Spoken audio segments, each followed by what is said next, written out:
গোটা মে মাস জুড়ে আমি কী কী বই পড়েছি এবং আজকে বিশেষ করে একটা বই নিয়ে কথা বলবো, যে বইটা গোটা মে মাস জুড়ে আমার সবথেকে ভালো লেগেছে। গোটা মে মাস জুড়ে পড়েছি আমি একটা কমিক্স পড়েছি অন্তরিক থেকে, আর শান্তদার কাণ্ড, আর সত্যজিৎ রায়কে নিয়ে লেখা বাদল বেশি।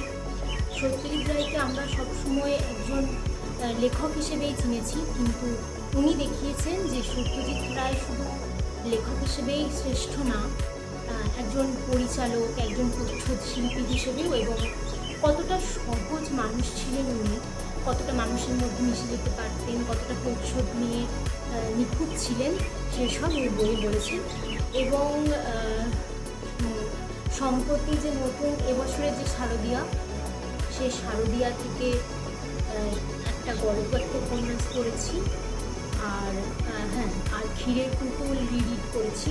এবং যে বইটা আমি মেয়ের আরেকটা শুরু করেছিলাম, মহাশ্বেতা দেবীর ব্যাধখণ্ড, যেটা শেষ করিনি এখনো, কিন্তু যে বইটা নিয়ে আমি কথা বলবো আমি আজকে বিস্তারিত আলোচনা করতে চলেছি, সেই বইটা হলো অন্তরিক প্রকাশনী থেকে 1000 টাকার বই, অদিতি সরকারের 1000 টাকার বই। এটার মুদ্রিত মূল্য 150 টাকা। এটা আমি 30 না 35-এ পেয়েছিলাম।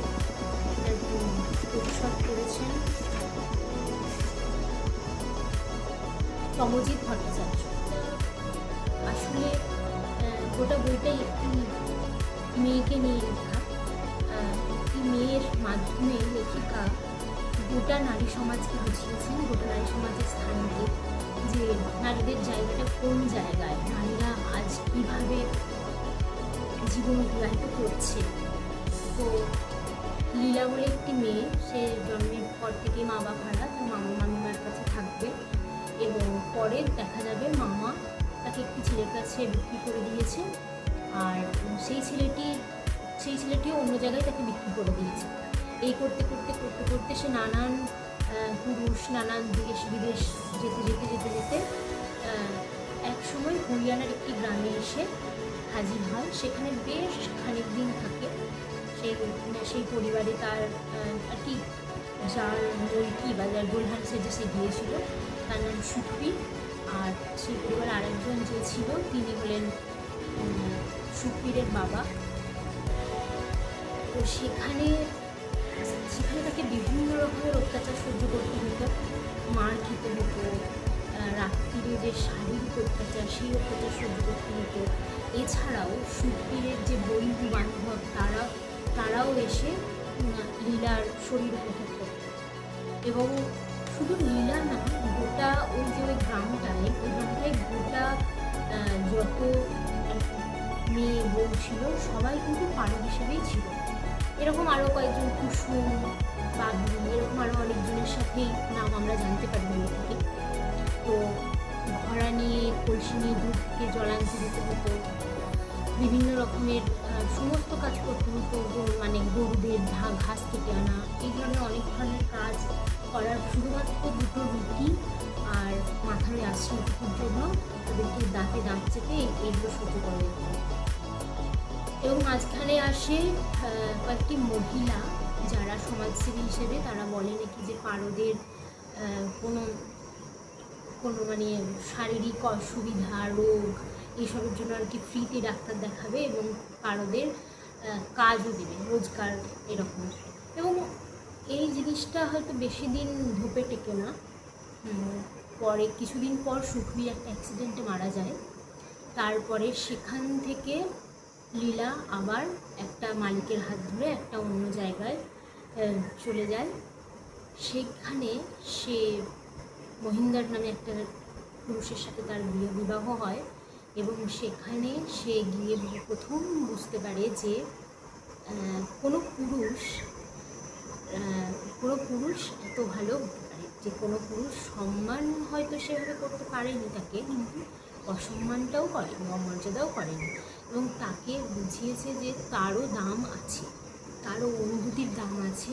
এবং রাতে তাকে, মহিন্দারের সাথে বিয়ে হওয়ার পর থেকে রাতে তাকে আর কুঁকড়ে থাকতে হয়নি, ভয়ে থাকতে হয়নি যে এসে কেউ তার শরীরটাকে খাবলে ধরবে, যন্ত্রণায় সে কুঁকড়ে উঠবে।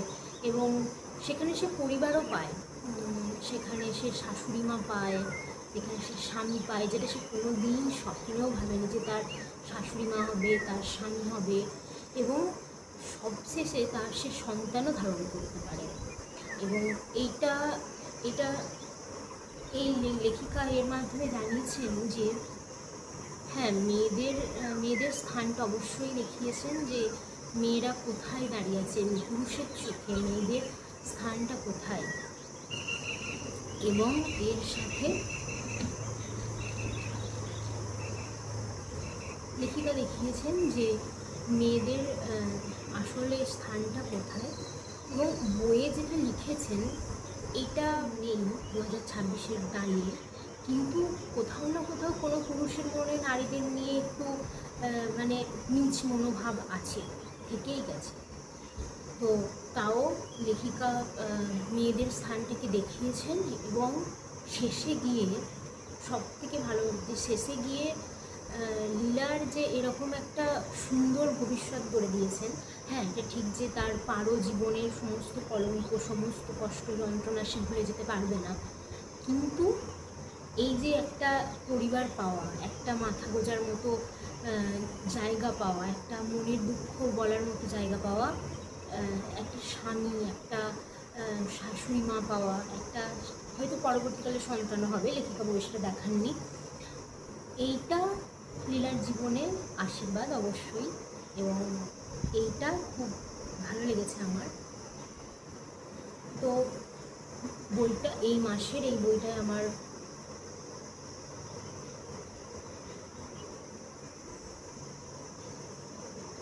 তো এটাই এই বইটা আমি অন্তরীপ থেকে নিয়েছিলাম, বললাম প্রথমেই। তো আজকে এটুকুই। ভালো লাগলে লাইক, কমেন্ট, সাবস্ক্রাইব করবেন। আজ আসি।